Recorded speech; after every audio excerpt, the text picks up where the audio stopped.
The Ambassador's Promise. Ambassador Elena Reyes stared through the viewport of her diplomatic vessel as it approached the azure world of Solara Prime. The planet's 3 moons hung like pearls against the black velvet of space, casting silver light across the vast oceans below. This would be humanity's first official contact with the Solarans, a species known throughout the galaxy for their advanced bioengineering and peaceful philosophy. Behind her, Communications Officer Darius Chen cleared his throat. Ambassador, incoming transmission from the Hegemony administrative vessel in orbit. Elena suppressed a sigh. The Galactic Hegemony, a coalition of the 7 oldest spacefaring species, had guided galactic affairs for over 2,000 years. They'd made their position on humanity perfectly clear. Too aggressive, too unpredictable, too dangerous to be trusted with advanced technology. For 50 years since humanity's first FTL jump, the Hegemony had systematically blocked Earth from forming alliances or trading with established galactic powers. "Put them through, Darius," she said, straightening her midnight blue uniform. The sharp, angular face of High Administrator Vexthor appeared on screen. His scaled skin glistened under the lights of his command center, 6 yellow eyes narrowing at the sight of her. "Ambassador Reyes," he hissed, "your vessel is approaching a protected developmental zone. The Solarans are under Hegemony oversight. Your presence violates Protocol 37B of the Galactic Charter." Elena smiled diplomatically. "High Administrator, with all respect, the Solarans extended this invitation directly. As they achieved FTL capability 12 years ago, they qualify as a sovereign species under the very same charter. Section 14, Paragraph 3. Vexthor's jaw ridges flared in anger. "The humans demonstrate their usual selective reading of our laws. The Solarans remain under probationary status until their evaluation is complete. An evaluation that has lasted 12 years when the standard period is 3, Elena countered. "My government has filed 17 formal inquiries regarding this delay. We're still awaiting responses. Your presence is unwelcome, Ambassador. The consequences will be severe if you proceed." The transmission cut abruptly. Captain Mira Singh approached from the bridge. Her weathered face showed concern. "That went about as well as expected. Security scans show the Hegemony has 5 warships in the system, unusual for a developmental oversight mission." Elena nodded. "The Hegemony doesn't want us making friends, especially not with a species as advanced as the Solarans." She turned to face the bridge crew. "Proceed as planned. We have a legitimate invitation and diplomatic clearance."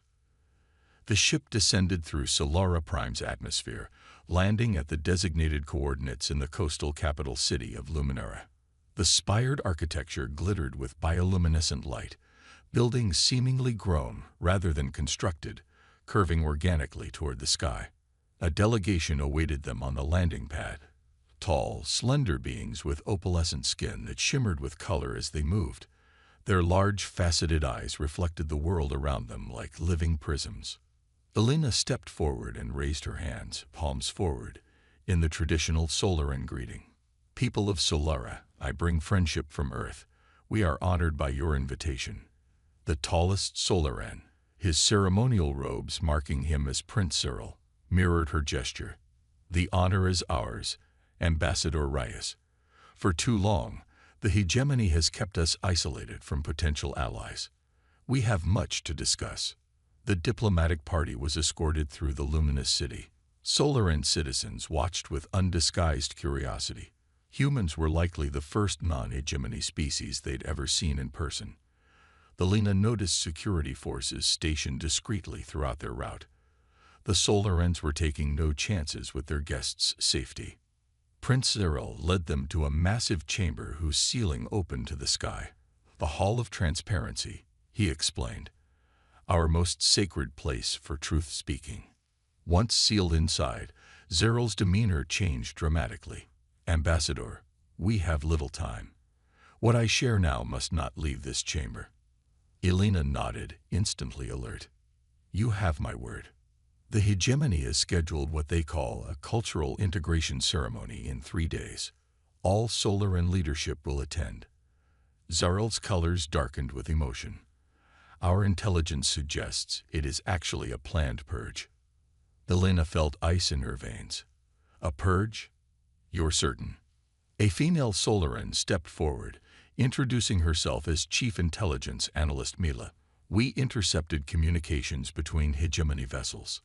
They speak of population reduction and resource reclamation. This matches historical patterns before the hegemony eliminated the Krell and Viridian civilizations. Darius, who had been scanning documents on his datapad, looked up sharply. Those species are listed as extinct due to natural disasters. Engineered disasters, Zarel corrected. The hegemony allows no potential rivals. The Krell were master shipbuilders, the Viridians, weapons innovators, and the Solarans are bioengineers, Elena realized. Your advancements threaten their technological monopoly. Mila's skin rippled with dark blues. Fear.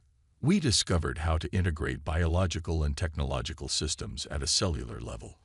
Our breakthroughs could revolutionize medicine, terraforming, even interstellar travel. Why now?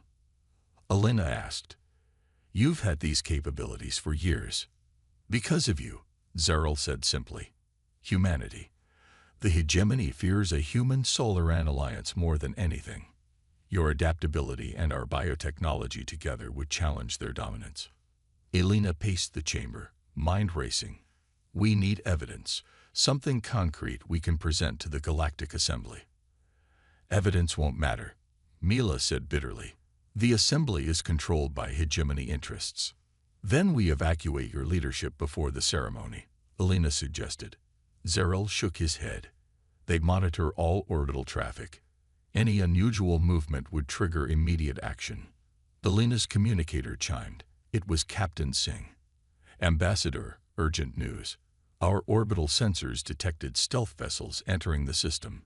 Hegemony Purifier-class ships. The room fell silent.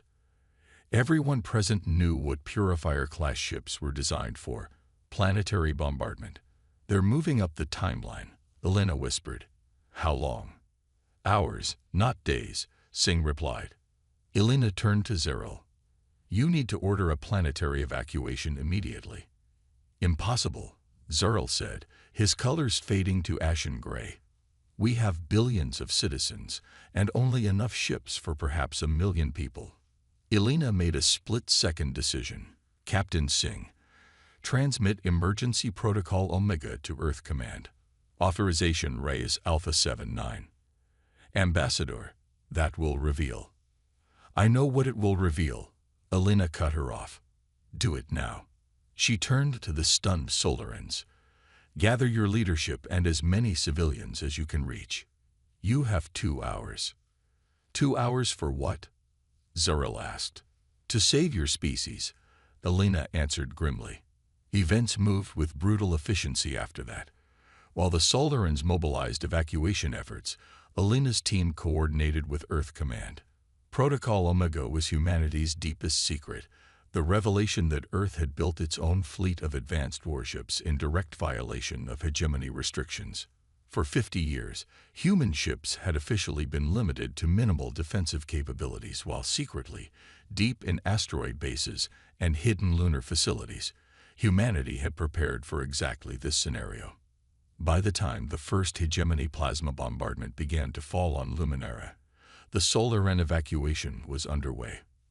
The hegemony, expecting no resistance, had been caught off guard when 3 Earth battlecruisers dropped out of stealth positions to provide cover fire. Elena stood in the central evacuation center with Prince Zarel, coordinating the desperate flight of civilians. The ground shook with each impact, the beautiful crystal spires of the city shattering one by one. The 3rd evacuation wave is away, reported Darius, his face streaked with dust from a partial ceiling collapse. But the hegemony has adapted its targeting. They're focusing on our ships now. A tremendous explosion rocked the building. Structural supports began to fail as the ceiling started to collapse. Alina pushed several Solaran children toward the exit before diving clear herself. When she looked up, part of the chamber had collapsed, cutting them off from the main evacuation route. "Is there another way out?" she shouted to Zurl over the din of destruction. The prince nodded, leading them down a secondary corridor. "The royal transport is in a secure hangar below. It can hold perhaps 40 people. There are at least 100 evacuees still in this sector," Alina said. Zeryl's colors swirled in anguish. "I know." They reached the underground hangar where a sleek vessel waited. Nearby, terrified Solaran civilians huddled together, their skin colors muted in fear. Alina opened a channel to her ship. "Captain Singh, what's your status?" "We've lost the Dauntless and the Resilient is heavily damaged," Singh replied, her voice tight with controlled emotion. "Earth Command reports the main fleet is still 9 hours out. We can't hold them that long." Alina made her decision. "Get our remaining ship out with as many evacuees as possible. The prince and I will take his transport with the civilians from this sector." "Ambassador." "That's an order, Captain. Humanity made a promise to protect our allies. Keep that promise." The transmission ended. Alina turned to see Zeril watching her, his eyes reflecting her image 1,000 times over. "That's what allies do," Alina replied. As they loaded civilians onto the transport, a deafening roar filled the air. The ceiling of the hangar began to crack as the bombardment intensified. "We're out of time," Zeril said. They sealed the transport doors with barely half the civilians aboard, all they could fit. Alina took the co-pilot's seat as Zeril guided the ship out through a collapsing tunnel into the burning sky above Luminara. What they saw from orbit would haunt Alina forever. The once beautiful azure world was scared with fire, clouds of ash obscuring entire continents. Hegemony warships methodically circled the planet, firing precise bursts that targeted population centers. "This is genocide," she whispered. Prince Cyril's voice was hollow with shock. "My world, my people." The Solaran royal transport slipped past the Hegemony blockade, its advanced stealth systems temporarily shielding them from detection. As they prepared to jump to emergency coordinates, Alina sent one final transmission to Earth. "This is Ambassador Reyes to all Earth Command. The Hegemony has begun the systematic destruction of Solara Prime. I have Prince Sorrel and approximately 40 survivors aboard. Countless billions are being slaughtered as I speak." She paused, fighting to keep her voice steady. "The Hegemony has shown its true face today. Humanity must answer. Rise out." As the ship jumped to safety, Alina made a silent promise to the burning world behind them. This atrocity would not go unanswered. Humanity had hidden its strength for decades, waiting for the right moment to challenge the Hegemony's cruel rule. That moment had come. Retribution's edge.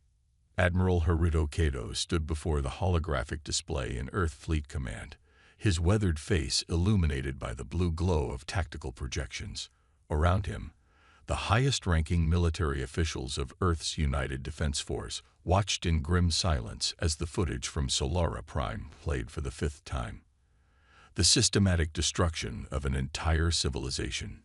Billions of lives extinguished in a matter of hours. The Solaran evacuation ships have been directed to the Artemis base in the Kuiper Belt, reported General Diana Okafor, her voice tight with controlled rage. Ambassador Reyes and Prince Earl will arrive within 12 hours. Admiral Kato nodded.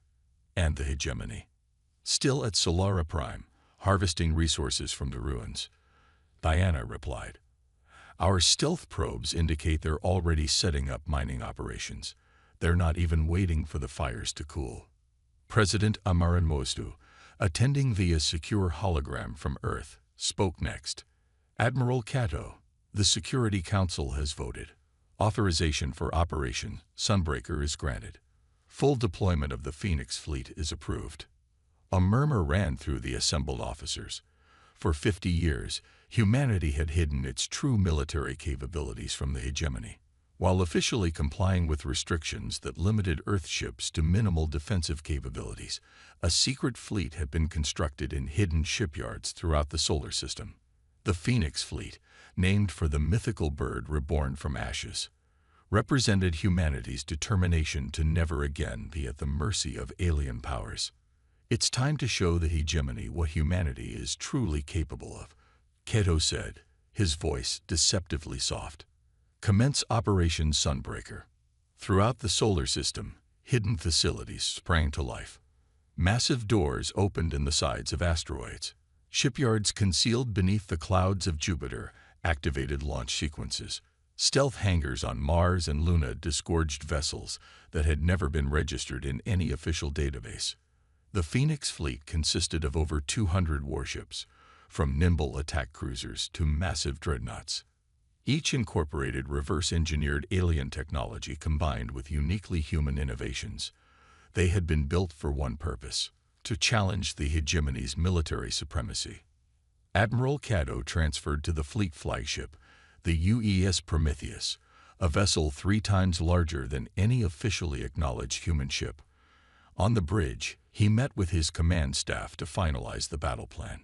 The hegemony has ruled through fear for 2,000 years, he told them. They've eliminated any species that threatened their power. Today, we show them they've finally met their match. Strategic displays showed the fleet's primary targets, 7 key hegemony worlds, including their homeworld of Vex Prime. Simultaneous strikes would throw their command structure into chaos. The plan was not total war.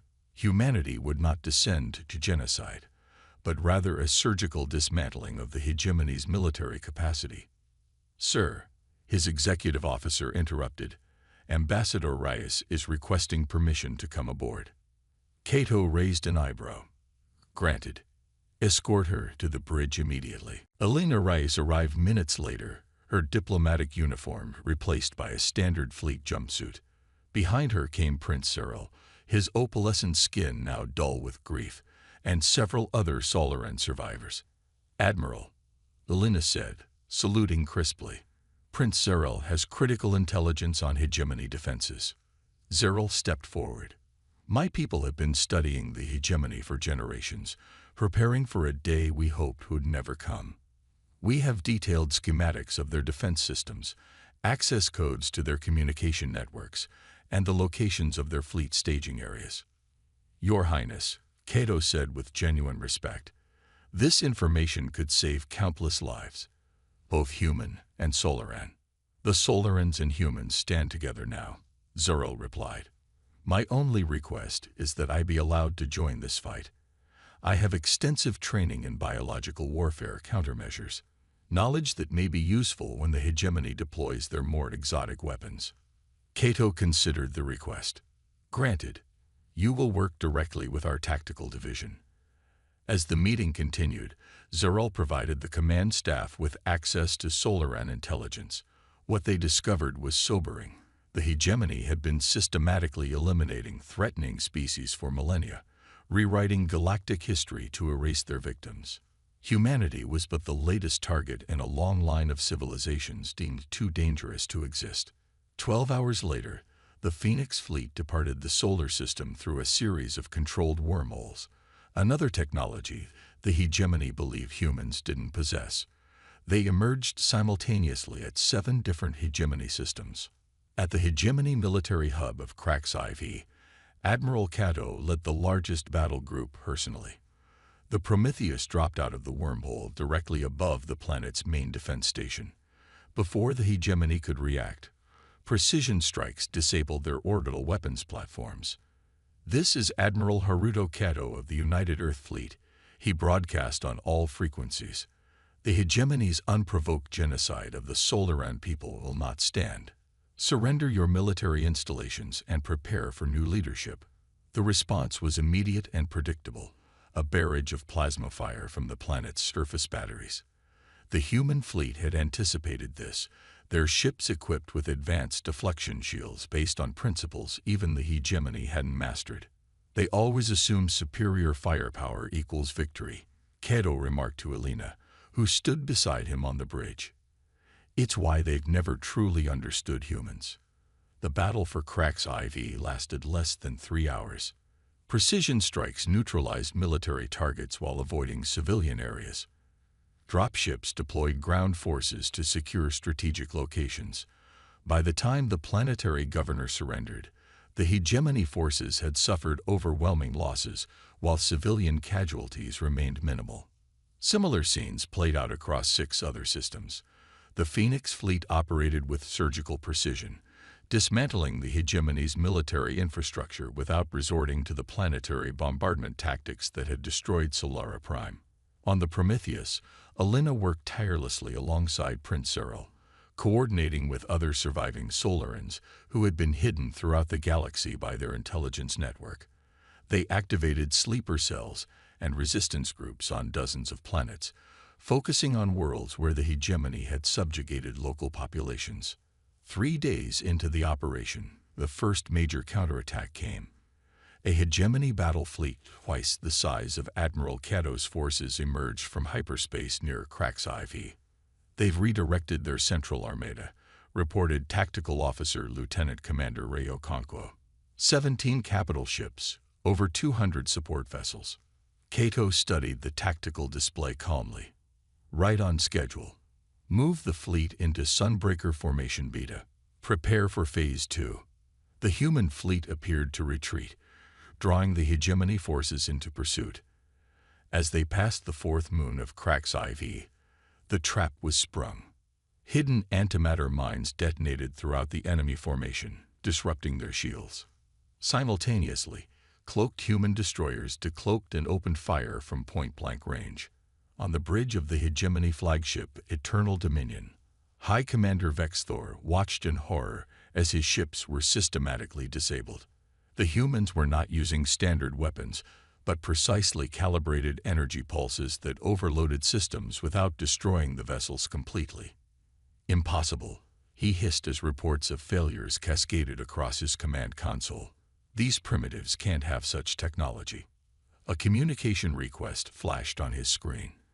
Against his better judgment, Vexthor accepted it. Admiral Cato's face appeared. High Commander, your fleet is neutralized. Your crews can be saved if you order an immediate surrender. Humans, Vexthor spat. You think one victory makes you our equals. We have ruled the stars for 2,000 years. We have erased entire species from history. You are nothing. Yet here we are, Cato replied evenly. Your choice, Commander. Surrender or perish. Vexthor cut the transmission. He turned to his second-in-command. Initiate the Omega Protocol. The humans must not be allowed to inspire others. On the Prometheus, alarms blared as sensors detected unusual energy readings from the hegemony flagship. They're activating some kind of superweapon, Lieutenant Commander Okonkwo reported.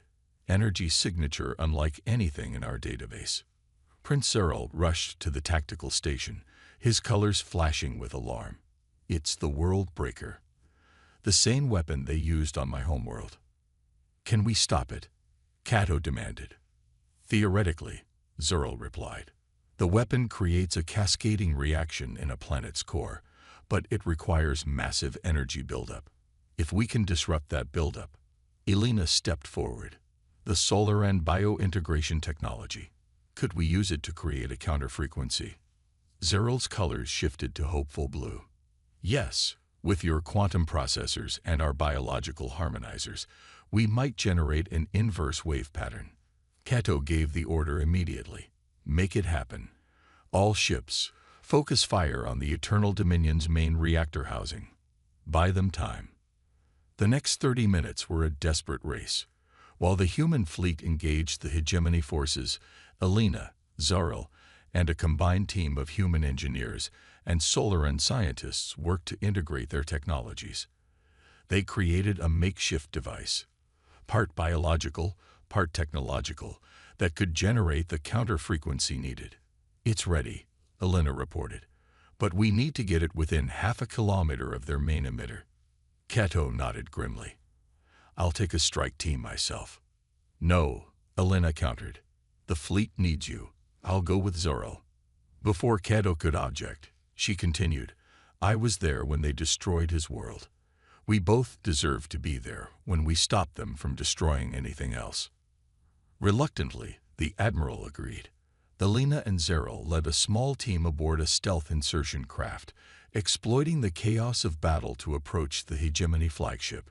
Using Solaran access codes, they bypassed security systems and fought their way to the central weapons control. The device was placed just as the World Breaker reached 90% charge. When activated, it created a feedback loop that reverberated through the weapons systems. The Hegemony flagship shuddered as energy conduits overloaded. The World Breaker imploded, taking the ship's main power core with it. High Commander Vexthor watched in disbelief as his mighty vessel went dark around him. Emergency lighting cast eerie shadows across the bridge as human boarding parties breached the outer hull. When Admiral Cato finally came face to face with the Hegemony leader, Vexthor had been secured by Elena's team. The Hegemony commander's 6 eyes burned with hatred. "This changes nothing," he hissed. "The other Hegemony worlds will never submit to human rule." "We're not interested in ruling," Cato replied. "Unlike you, we don't believe domination is the natural order of things." Over the next week, the coordinated human Solaran campaign systematically dismantled the Hegemony's military infrastructure. With each victory, more subjugated species rose up against their oppressors. The Phoenix fleet was joined by allies from dozens of worlds, all victims of Hegemony exploitation. The final battle took place at Vex Prime itself. The Hegemony's last defensive fleet formed a desperate blockade around their homeworld. Admiral Cato offered them one last chance to surrender. "Your empire is finished," he transmitted, "but your people need not suffer. Lay down your weapons, and we can build a different kind of galaxy together." For 3 tense hours, no response came. Then, one by one, the Hegemony ships powered down their weapon systems. The 2,000-year reign of terror was over. In the aftermath, Elena Reyes found herself standing beside Prince Zeril in the great hall of what had once been the Hegemony's central government complex. Representatives from 27 species had gathered to discuss the formation of a new Galactic Council, one based on equality rather than domination. "My people are gone," Zeril said quietly. "Our homeworld destroyed. Yet something new rises from those ashes." Elena nodded. "The surviving Solarans will have a new homeworld. Earth has already pledged territories for resettlement." "And the humans?" Zeril asked. "After showing such power, what will you do with it?"